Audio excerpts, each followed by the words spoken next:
Listen to this episode if you want to learn how to make more money strictly based on your mindset around money. Today, we are welcomed by Kelly Adams. We are diving into the nitty-gritty of what is a money mindset, what happens if you actually don't have money, how do you begin to build wealth, and how do you really need to shift and adjust your mindset in order to create more wealth in your life. This is a conversation that I think everybody needs to listen to. It is something I am so incredibly passionate about, and Kelly is my go-to gal whenever I need anything within my mindset. And so I wanted to share her with you today as well. Without further ado, let's dive into this episode.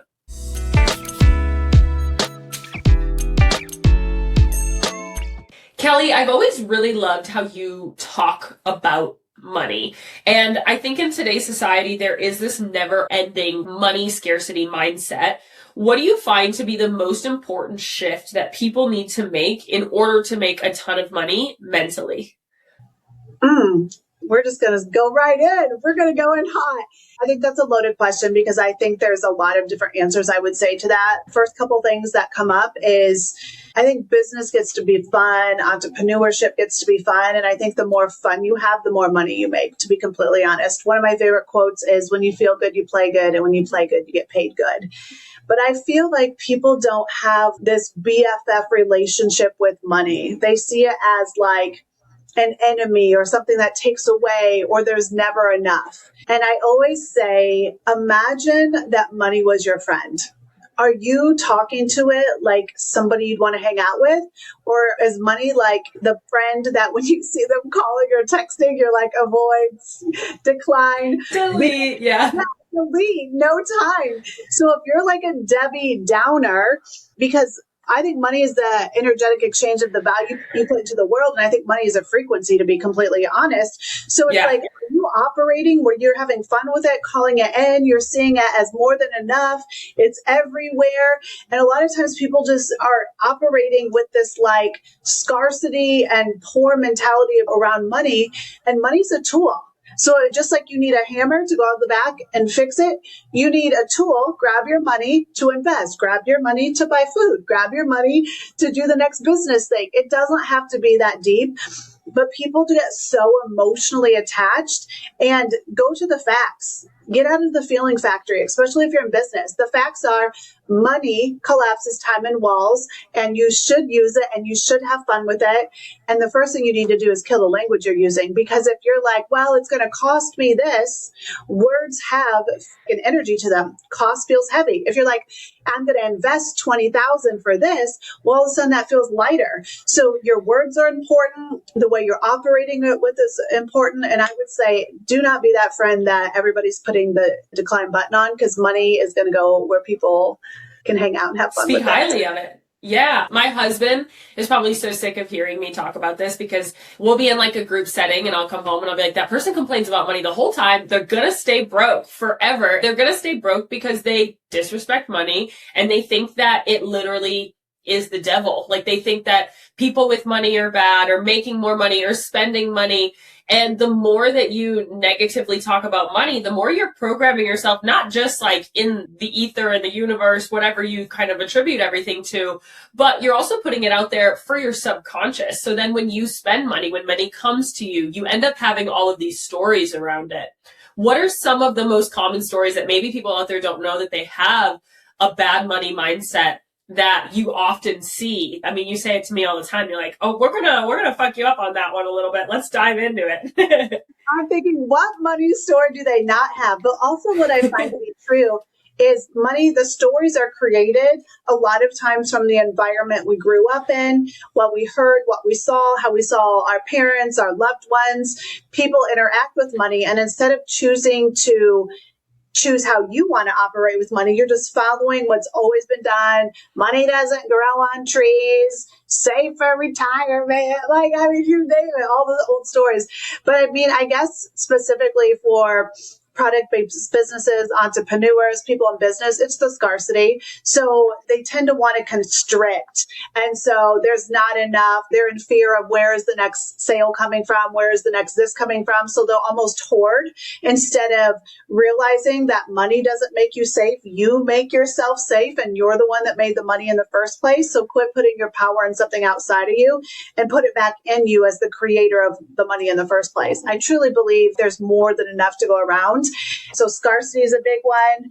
There's so many stories around not enough, or when you're starting scaling and sustaining, can I keep it? Can I hold it? That becomes another story. And then when you grow a team, then the responsibility kicks in. So that elicits another money story. So you know me, I always say new level, new devil.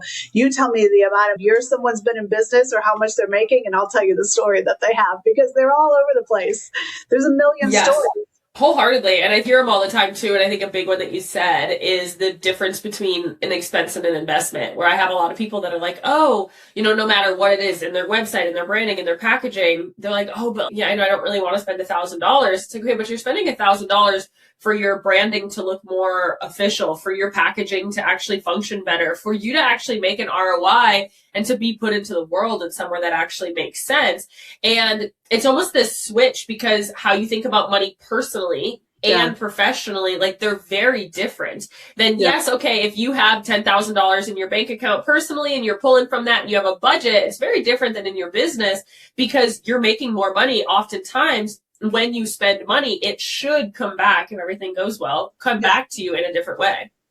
Yeah, I always say money loves speed. I don't want you to make a rash choice, but that's a safety issue. If you're scared to invest money in your business, you're really saying, I don't trust myself enough to pay this $1,000 because I don't trust the person. It's not that you're saying, I don't trust the ROI. You really need to look at the projection and be like, oh, shoot, I don't trust myself in this situation. So I think money is a mirror. That's a great way to say it. Money is a mirror that's projecting back your own insecurities, because if you fully trusted yourself, it wouldn't be about the money, and it would be about the ROI, which is a no-brainer business decision. 100%. Where are people's money mindsets programmed? And is it from under 5 years old, or is it something that you can kind of program different feelings around it as you age? I think both. So I do a lot of work with entrepreneurs, specifically when we're clearing money blocks, ages 0 through 12, because that is when, as little people, we are consciously not really able to make a wise decision. Our body just feels feelings. And so, for example, if you saw your mom sitting there not knowing or struggling about what bills to pay, or we can't afford that, the little mind can't put that into words, but it can give you a feeling that I don't feel safe. And then what happens is later in life, these feelings come up that are old imprints, but your body doesn't know if you're sitting with your next potential coach advisor or watching mom decide which bill to pay on her waterbed. Also, I do find there's a secondary place where that comes into play. If people have been burned, they'll create a money story. Or if you've been in a relationship, a marriage, a partnership, and it was taken from them, or they lost everything, that can create another story. But I feel like the biggest, heaviest imprints happen 0 through 12. But then the compound interest, when something happens in adulthood, it amplifies the story of whatever was kind of lingering from before. Yeah. I grew up never really needing of much. My family, we were very secure. All of my family is business owners. My parents, both of them were business owners in different rights. My dad's a financial advisor, so he talked a lot about investing from a very early age. My grandparents, my uncles, everybody's entrepreneurs my entire life. And so I do feel that how I was wired, I was doing my dad's taxes at 12, helping him file taxes at 12 years old, putting the receipts in piles, and I saw a level of just conversation around money, and I want to do it with my kids, that I don't think money should be this hush hush thing that nobody talks about. I would talk to my dad and he would say, talk about people investing X amount of dollars, or when they retired, they were on pensions. I knew so much of benefits of investing at such a young age in myself, in other areas. But on the flip side, my mother's side of the family is very thrifty. And my mom, we would cut coupons and we would do the double coupon day. And she's super thrifty with the way that she works and operates. And it's funny to feel like I can totally see it in my own life. I will buy my husband name brand everything. Christmas, he gets all the name brand stuff. And when I buy myself clothing, it's like, let me go on Amazon and find like the cheapest dupe possible. Because for whatever reason, for me, I'm like, I don't really need the name brand stuff. It just doesn't really make sense because I still have that like thrifty mindset that my mom has and has always brought in. And it's really interesting when you do actually sit and look back at what were the conversations around money in my childhood and throughout of how it really does show up in your life today. You literally just gave us a perfect example. So there's this probably, and also if I could even take it a little bit farther, I guarantee you, because you saw Dad talk about it in a business setting, you're probably a little bit more likely to invest in yourself easier and faster in the business yes. than you are on the other things, because that is where you learn safety. That's where it was talked about open. And then on the personal side, oh, I don't need that. That's the story you just said. It's kind of the context too. And how you see it, how it was taught, what they made it mean. But at the end of the day, I truly believe money is safe with you and you are safe with you. So many people put so much safety in things that are outside of themselves instead of realizing the safety's within. They're just kind of putting money up on a totem or a pedestal instead of like the skill set, who you are, what you bring to the table as the person that made the money. Yeah, totally.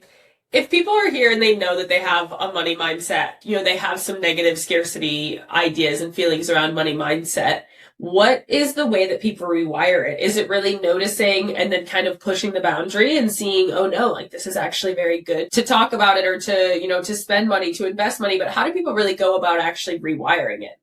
It's a very personal pathway because everyone's story and how it was created was different. But a universal answer is to create the awareness around it because you can't clear what you can't see. So I start questioning why you have the thought you do, why it's not safe, why it never feels like enough, and really discern facts versus feelings. Because a lot of it is, I feel like I don't have enough. Well, what are the facts and what is enough for you? So I literally think the first step of any journey, anything you're trying to process, anything you're trying to move through is start second guessing and questioning every decision you make and every thought you have and see if you can figure out where it came from. Follow it back. So here's a perfect example. Tie this into your money story. I'm like little Kelly in elementary school at Thanksgiving, circa like 1985, okay? And it's like sweet potatoes are on top of the oven. And my cousin's like, ew, you don't like sweet potatoes. They're gross. I didn't try a sweet potato till like 3 years ago. I'm 46 now. I just sweet potato the first time 3 years ago. For 36 years, I was like, ooh, they're gross. And then I saw somebody eating a sweet potato fry and it looked so fire. And I was like, let me get one of those. And then at first I didn't even try it. I'm like, I don't like sweet potatoes. They're like, well, these are fries. You might like it. Again, so stupid. I tried it and I'm like, holy shit, I've been missing out on this for 35 years. We just do things automatically on autopilot for no reason. And a lot of times we can't even understand where these thoughts, feelings, or behaviors came from. So if you question it, at least you can understand yourself and then say, okay, is this true now at this stage of my life? I'm a grown woman. Should I be afraid of sweet potatoes? No, that's weird. Yeah. So it's like same thing with money. Should I still be living in this story that there's not enough? No, because the facts are there is. And a lot of times the body's still sending out old feelings because the body's job is to keep you away from pain and towards pleasure. So if you have a pain response associated with money, people will feel like a real true resistance. It's not like it's a joke because you really have to work through it. They will want to make the investment and their body will physically tell them it's not safe until they clear out that story. Yeah, that's such a great example of, we all have those like random little things that somebody told us as a kid. Like my mom used to tell me that the crust on my sandwiches had all of the nutrition. And literally like 2 weeks ago, I Googled it and I was like, that makes no sense. I make sourdough bread. There's nothing in the crust that has anything different. And Google literally was like, this is a common thing that parents tell their kids, to eat the crust on their sandwich. And in my head, that was just what it is. And we all have these things, big and small, within life and religion, politics, friendships, family, like everything is you were just told something at one point and then you kind of stick with it. One thing that I do think about money is when you don't have money, it does feel like it is a risk to spend money, to like even think about money as this like crazy abundance mindset around it when you don't really have it, because money is emotionally charged in the sense of I need to eat, I need a house, I need to, be able to take care of my kids. When people are in a state of lack or just like money is tight, how do you think are some good tangible ways to kind of start implementing this within their life without it being like, okay, I get it that like I should love money, but like money isn't coming to me and I'm trying and I'm working. What's your strategy there? Fake it to make it. So in all honesty, like Madison and I go way back, so she might know some of my stories. But like, for example, like if you really realized how much abundance and money is like a frequency, like this might be too out there for some people, but if you really realize that your body doesn't know the difference. If you have this feeling of more than enough, it doesn't know if that's actually true or not. So when we were growing our first company, we didn't have any money. We didn't have squat. But what I did know is how to create the feeling. I literally have flashbacks of taking the kids to the Dollar Tree and it's like ball out. $20 ball out, because it's like the feeling of more than enough. We're like throwing all these things in the car and it's like, yeah, we've got the money, we've got it. So it's like, I don't care if it's a penny, a dollar. I used to have people get like literally when they were like down in the bottom, go get a $5 bill out and give it to somebody. Start small, because then that sends a signal that you have more than enough. I said fake it to make it, but in reality, it's more about training yourself in small baby steps through like almost like exposure therapy. Balling out of the Dollar Tree elicited a feeling in my body to help me operate from a high vibe, abundant state, which allowed me to emit this other, like, become a money magnet that allowed my clients, when they called for sales, to attract them faster. It's just like, how can you be a magnet for the feeling you want? And that's why I always use gratitude. Like every day, my brother always is like, you're the happiest person I've ever met in the world. I'm like, I work for that. I work for that every day. When my feet hit the ground, I'm listening to something positive. I have a pattern interrupt. I'm pouring the good in so the good grows. So I'm pouring the abundant feeling in so the abundance will grow. And it doesn't have to be a bag. It doesn't have to be a 20K investment. It's just, how can you get a little small crack of that feeling that you're safe so it can grow into something bigger? Yeah. And it's so interesting to me is I tell people this all the time. In business, there's 1,000 ways that you can make money. I have people that are like, hey, this random collaboration wants to give me $200. How do I know if it's a good idea or not? And you're going to be hit with all of these different ways to make money. And it's really hard to actually say no. I mean, I say no to contracts all the time that are $20,000, $30,000 contracts. They're just not a good fit. I know I could sell it to these people, but they're not a good fit.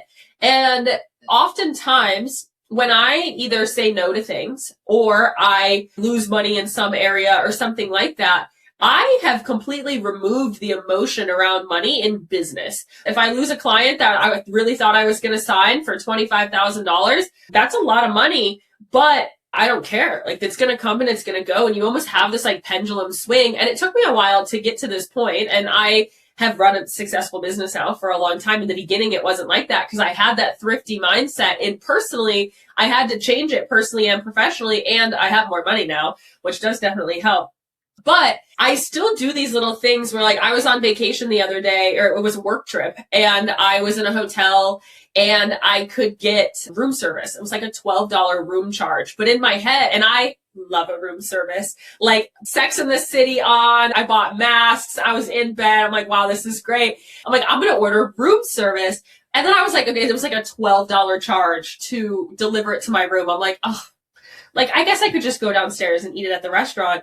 And I said, I'm going to get the room service. It's $12, right? I drink $12 lattes. I think I could do this for myself. It's all right. It was so funny. I think I ended up I was there for like 4 days. I think I ended up getting room service like 4 or 5 times while I was there. And I remember it was like a $12 thing that made me feel so abundant and fun. And it was something that was so small. And like it cost me over the 5 days or 4 days that I was there, like $50. And it was so incredibly worth it for like the vibes, the feeling, the abundance that it came. And on the flip side, like spending money is good. Losing money very often, things end up coming back to, or if I say no to an opportunity, a better opportunity comes 2 weeks later. It's so interesting when you really start to be in tune with this, remove some of the emotionality behind it, how it really is like money comes, money goes, you get to choose what works for you. It's in alignment. And it kind of is just like this very fluid process coming and going. Yeah. I love your room service story because to me, like the whole time I'm like, oh, that was an amplifier. It increased everything about you, made you feel like super fancy, super bougie. And then I guarantee you either made money, will make money, or will see a return back from that window just because you were in that free more than enough. Something else, a small quick tip I guess we could give is like get in the practice of saying, I used to always do this, like every time you pay a bill, why do I always have more than enough? Because typically when you're paying a bill, depending on your mindset, it has like a pain response. Like you're like, oh, it's leaving. So if you're like, why do I always have more than enough? That is like a dopamine hit with a pain response, which at least takes you to neutrality. Yeah. So it's like trying to cheat the system.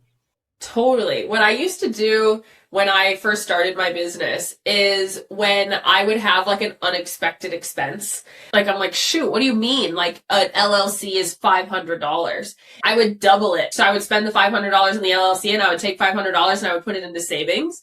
And it almost like immediately in my head, I was excited about an expense that was usually it would be this negative thing. And instead I would be like, oh, but I just put $500 into savings. That's pretty cool.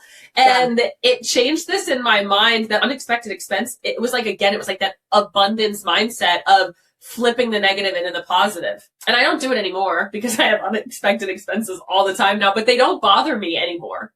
Basically what you did is created a new imprint, a new story when you did that. And then you strengthen the story by repetitively putting a positive turn on it. So then the story loses its charge and is no longer a story. So like that's a great example how you like, I don't know if trick's the right word, but you're almost like tricking your mind into feeling safe until it happens enough that then the safety comes without a little trick.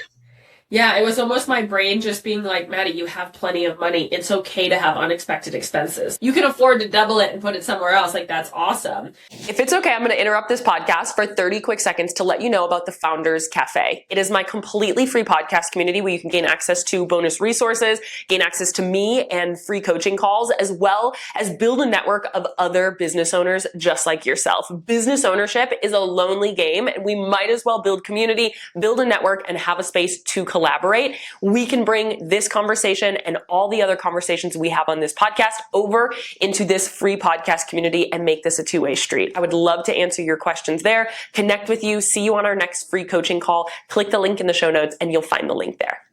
I know I've talked to you a lot about money mindset and mindset in general, so I know the answer to this question, but how tangibly does a change in your money mindset actually make you richer, your business grow faster, and you have more money at the end of the day? Like, I think when people first start hearing about this, it feels very like woo-woo, but there really is a direct link. How does it really work? What does it really do? What actions are you taking? Yeah. I mean, the best way to explain it is think about like two things are coming through. Like A, driving with the brakes on. It just makes everything harder. Or B is almost like a functional freeze. Imagine you're an ice cube. An overwhelmed mind does nothing. If you're overwhelmed by all of this feeling and this and that, you're not taking action because you're so frozen. So anytime somebody's struggling with that, I'm like, focus on the service, not the sale. Because the sale or the money that you need is making you freeze. That's not working. So go out there. I don't care if you have to serve for free. I don't have to care if you have to coach somebody for free, give away something for free, but you have to shift it. And so that it feels lighter. Light feelings equate to light actions. If you're sitting there freaking out about money, you have 10K of bills, most people are frozen and not taking any action. It's about making yourself take that first move or focus on the service instead of the sale. So again, it doesn't have to be woo. I mean, a lot of this is straight up science. Like people just didn't pay attention in high school. Like if you realize that the one thing that you're focusing on, it's almost like feeding a monster a bone. You're feeding it a bad bone that we don't want to feed it by thinking in how hard it is, what a struggle it is, how much I don't have. It's like, there's a bone, keep growing. There's a bone, keep growing. It's like what you focus on grows. So you're really doing the reverse of what you need to do to step into a lighter feeling, to take lighter actions, to feel safer making a move. Because if you're frozen, you're not making any money. So you're just really blocking yourself farther. Well, I think you almost like convince yourself that it's either not worth it or you don't need to spend it, or, you know, that investment, even though that investment could be the thing that 10X is your company, but you're holding yourself back because that initial investment is so scary. I remember when I like first invested in my business, like my first major investment, I was like not sleeping for like a week. I was sweating through my shirt. It was terrible and it was awful. And like now I invest in my business willingly over and over again, but it was so terrible because my brain was spiraling. It was just like, oh my gosh. I remember waking up and I'd like pull out my calculator, and I had other personal expenses at the time. And I was like, okay, I can do this and I can do this. And I know I'll be able to pay taxes. And like, I already had, like, I was like literally needing to do the math to be like, Maddie, you're going to be okay. Yeah. And it was funny that I like tripled my business in 6 months from that one investment. And I almost tried to back out of it because I was so actually afraid of the money going out. And I had to get to the point that I just decided, let's just see how it goes. If I lose this investment, you know, all right, I still have X, Y, and Z. That's why I was like doing the math to like make sure my brain could be like, you're still going to be just fine. Yeah. And it's interesting how that fear or those stories really do just kind of halt you. They like, whoop, okay, nope, I'm just not going to do it. And I see it very often in conversations because I talk to people investing in me all the time, that I see those conversations in their head and I can see the gears going because I've also been there of like, oh gosh, this is really scary.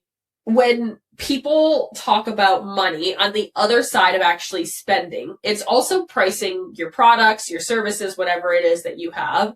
What is it in people that makes them want to have the cheapest option on the market? Because they're assuming other people's pocketbooks. Yes. Can we talk about this? Because this is one of my biggest pet peeves. Like, please don't go into anything trying to differentiate based on affordability. Spirit Airlines is a great example here. Spirit Airlines made their entire thing on being the most affordable airline. Turns out they went bankrupt because it's not possible to be that affordable. There's a reason everybody else is more expensive at the end of the day. Can we talk about this story in people's minds when they're like, oh, I just want a discount, or the only reason people are buying is because it's 30% off right now, or anything like that? Yeah, 100%. I think this is where a lot of people find themselves, is this is where a personal story, and it's not just a money story, it's a personal story. Fear of judgment, fear of being seen and heard, fear of what if they think it's too expensive. What they're really saying it comes down to is, what if I'm not enough? What if they don't think I'm worth it? What if I can't X? So that's why it's like entrepreneurship is one big mindfuck, because it brings up all these stories that you have to clear. It's like an expedited personal development journey. So if they're like being a Debbie discounter, what they're really saying is, it comes back to like, I either don't believe in myself or don't believe in the price enough. So I'm going to make it so small to me that it's no big deal. And so they make the pricing based on their own feelings about themselves, their own judgment or their own assumptions, instead of, okay, this is what I'm charging. This is what the market demands. I think a lot of it becomes with safety and authority, and confidence comes in sets and reps. You have to be safe enough to do the true price and what you want to charge, not what you think you should charge, and hold that. You got to hold that knowingness until you get evidence, if you're new to this, until you get evidence that somebody said yes. Because if you're not confident enough, you're still kind of like pushing your confidence out there, but you still have to hold your pricing and not teeter. But most people are automatically, if they want to raise their price to 5K, looks like nothing's happening really quick, they go back to 2,500. So they're operating like a thermometer, up, down, up, down, up, down, instead of a thermostat. A thermostat is steady. A thermostat is, I'm charging 5K and this is the product. This is what it does. This is the value. And if it's not for you, that's okay. But this is my price. Yeah. But that's like, I think, confidence that's earned too. Yeah, it's conviction in what you're selling for sure. And when you are setting your pricing, of course, there is a formula of like, okay, we have to look at your actual costs and look at all of that. But you do also have to look at perceived value and so many other pieces. I have so many people come to me and I'm like, girlfriend, your pricing is so low and you're promising somebody the world with this. And it feels skeptical. Like if I were to tell you right now, I'm going to grow your business to $1 million a year in 6 months, and then it's like $400, wouldn't you be like, I'm skeptical? Like that seems like this could be a scam. People do that with products as well. Is if you're saying this is high quality materials and it's non-toxic and there's all of these trust signals, and then it's $4.95. Think of when you're scrolling on Amazon. Like I rarely actually choose the cheapest option on Amazon. I'm like, really? That's like $6.95 for that? That feels like almost a little too cheap. And there's a perceived value for a reason. And you do have to match some of that perceived value. But you're very right. Like people need to be able to build that conviction that people are going to buy and that they can see the value in what they are building. Yeah, I think you said it right on perceived value, because there's a reason, like, this is a very basic analogy, but a water bottle is $2 at the gas station and $8 at the airport. So yes. It's like the room that you're in matters, the way you sell it matters, the way you show up matters. You can see the pattern. Everything is coming back to how safe you are with you is how safe you are in your positioning, your marketing, your authority, and your pricing. Yeah, 100%. What do you think about the phrase, it takes money to make money? I would agree with that. I would too. Yeah, because really when you're investing in something, typically you're collapsing time and walls. So you might be able to get from point A to B, but really if you're investing, you're going to get there faster. People have two greatest assets, time and money. All entrepreneurs are the top people in the industry, know that they can make more money and can't make more time. So they'll invest to collapse time to make money. Yes. Oh gosh, I loved this conversation with you that when we had this in the beginning, and I think about it all the time. When I hear like a house cleaner, I don't have a house cleaner right now, but when I hear a house cleaner and I'm like $150 and you're going to be in my house for 3 hours cleaning my whole house. Like I know I clean my house in like an hour and a half. And $150 in my mind, it's worth it for me to sit on the couch because it's rejuvenating me, or to go for a walk, or to be able to hang out with my husband. To me, like I do that all the time, where it's no longer, is this worth $150? I turn money into time all the time. I'm like, how much time is this saving me? My energy, my rejuvenation at the end of the day. Like I think about this on the weekends all the time, is I'm like, no, it's not worth, $50 for me to do that. Or it is worth for me to invest into all of these different pieces because it makes me a better business owner in these other days. My gosh, my pillow, my sleep, all of these things. I'm like, oh gosh, I'll spend an expense. I bought an expensive mattress. I want to buy the bed jets that are like, makes your bed into like an air hockey table. And I will convince myself, and this might be a little bit of girl math, but like that better sleep that I will get in the summer, because I hate sleeping hot, will make me more productive, and it's going to be worth it for the $700 or whatever it is. I think that mindset really, it changed how I look at everything. Your money isn't just going out. When you're investing somewhere, you're also getting time in return. You're getting energy in return. You're getting productivity that you couldn't get elsewhere. Yeah, 100%.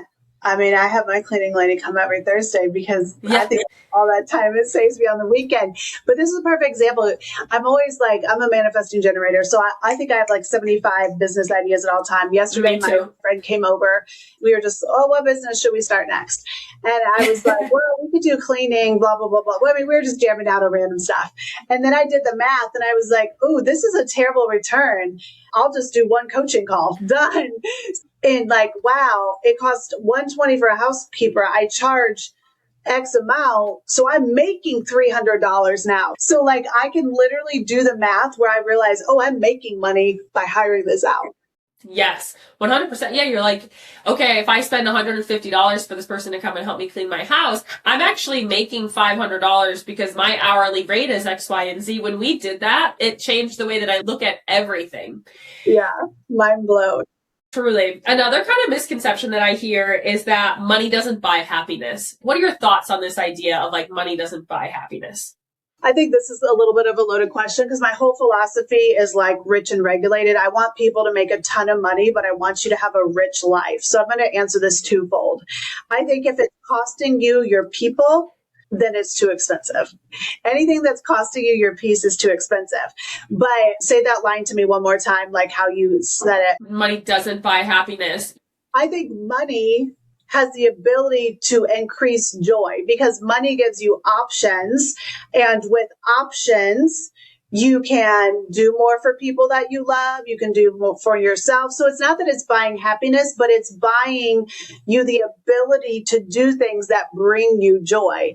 People are going to probably go ham on this, but it's buying happiness in a way. It's buying you access to the things that bring you peace, joy, love, and happiness, essentially. Yes. Absolutely. And I wholeheartedly believe that money doesn't buy happiness is wrong. I think something that you say is that money is an amplifier of what's already inside you. So if you're already good and you know you're going to give to charity and you're happy on the inside, like I am whole at this point, no matter how much money I make. If I make 10 times the amount of money that I make, it only means that I'm able to have more fun, probably go on more vacations, spoil people around me, give more in different areas. That doesn't mean that I'm going to be less happy. But if you come at money, when I think the like money doesn't buy happiness, you think about like these uber wealthy athletes out there that go and they spend all their money and they end up depressed and sad. They blow it. That necessarily doesn't buy happiness because it amplified something inside of them.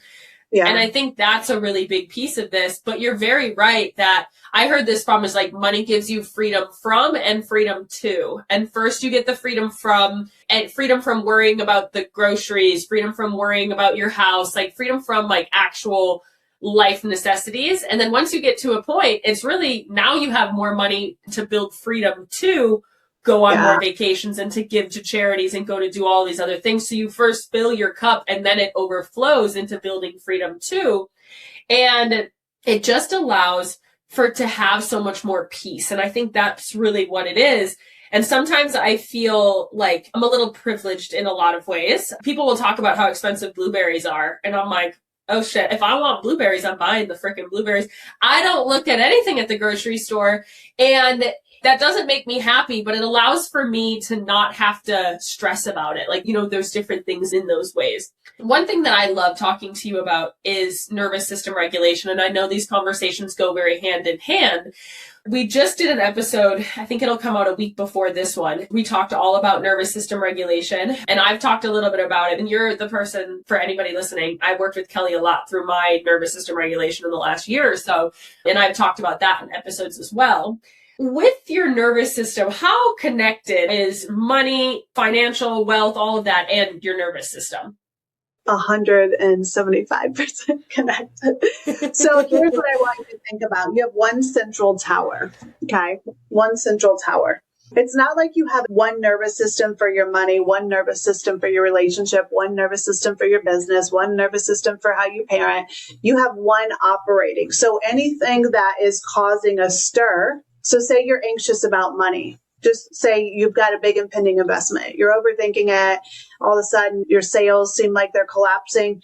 Guess what else? You're also short with your husband, yelling at your kids, and making other decisions. So A big thing I always like to say is body moves, mind follows. The body is constantly, it's like headlights in your car. It's always scanning. It's always going out and it's sending signals. The body's job is to keep you away from pain and towards pleasure. So if you have danger signals that are painful in regards to money and you don't do the somatic work to clear them and move it through you, it's stuck in you. So it's always like something inside that's trying to come out, that it's like alert, alert, alert, alert. What that alert is a surge of cortisol, a surge of adrenaline. It takes you into fight or flight.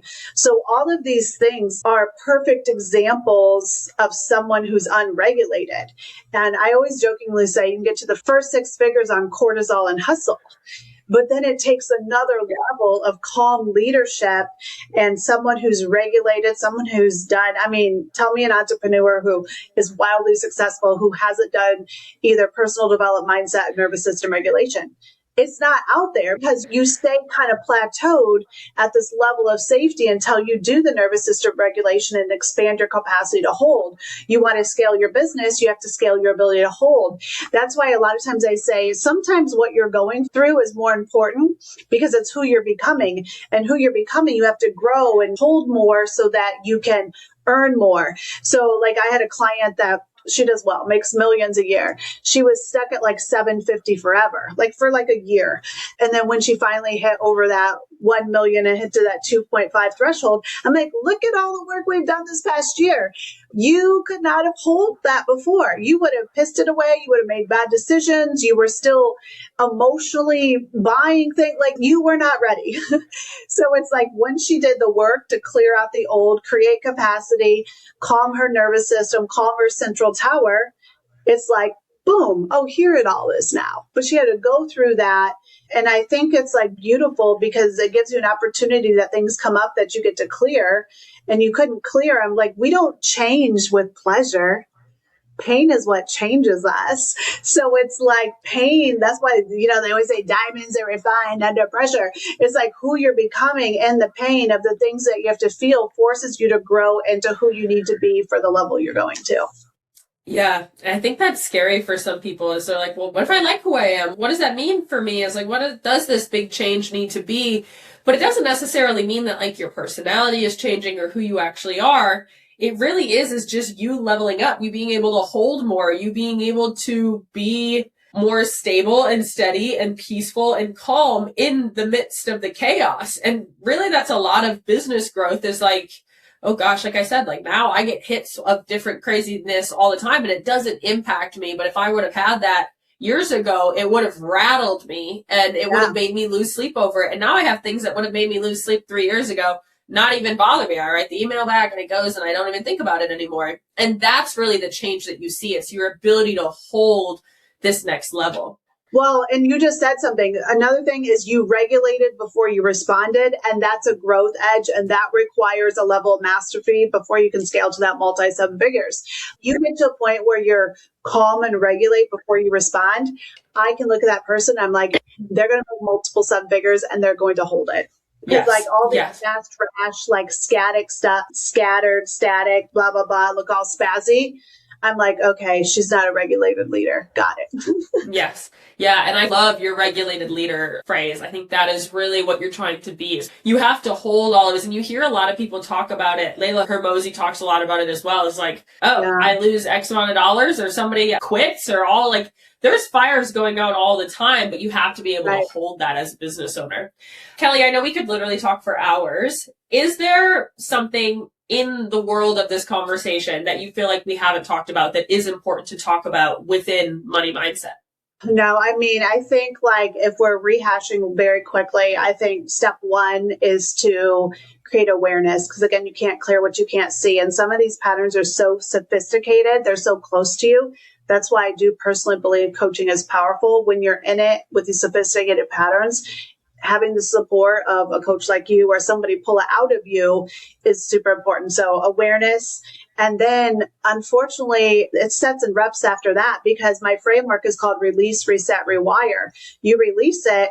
And then the part where that matters is constantly catching the pattern, catching the old belief, and choosing a new one.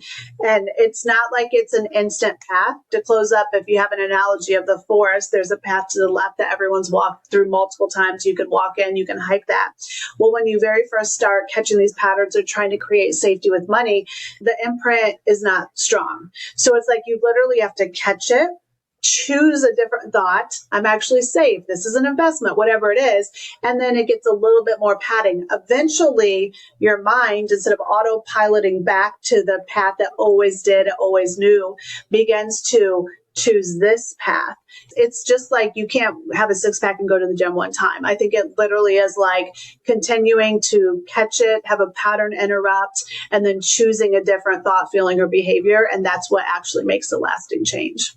Oh, so great. And you're really right. It's a lifelong practice, but it gets easier over time. It's just personal growth in general. Yeah, it gets easier over time, but I still catch myself being like, why am I worried about this? Like, it's $300. If I'm going to buy a new camera, I'm like, this camera is going to last me for years. It's going to make my videos better. My videos are going to perform better, blah, blah, blah, blah, blah. It sounds like you're just convincing yourself to spend money, but it's thinking of it in a strategic way that allows for you to release the emotionality behind it. You don't have to be so nervous to spend money or to price what you're worth or any of that.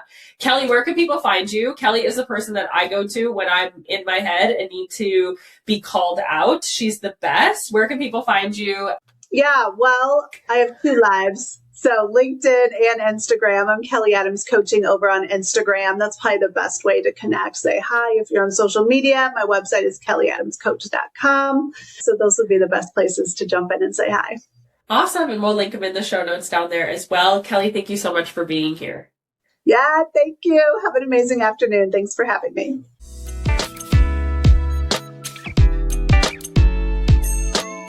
Thank you so much for listening to this episode of the Business Growth Podcast. We put out new episodes every Tuesday and Friday. So if you love this one, make sure that you're subscribed so you never miss a conversation. If you want more conversations with me and other business owners, make sure that you join our completely free podcast community, the Founders Cafe. The link is in the show notes. You can get bonus resources, access to free coaching calls, as well as connect with like-minded business owners like yourself.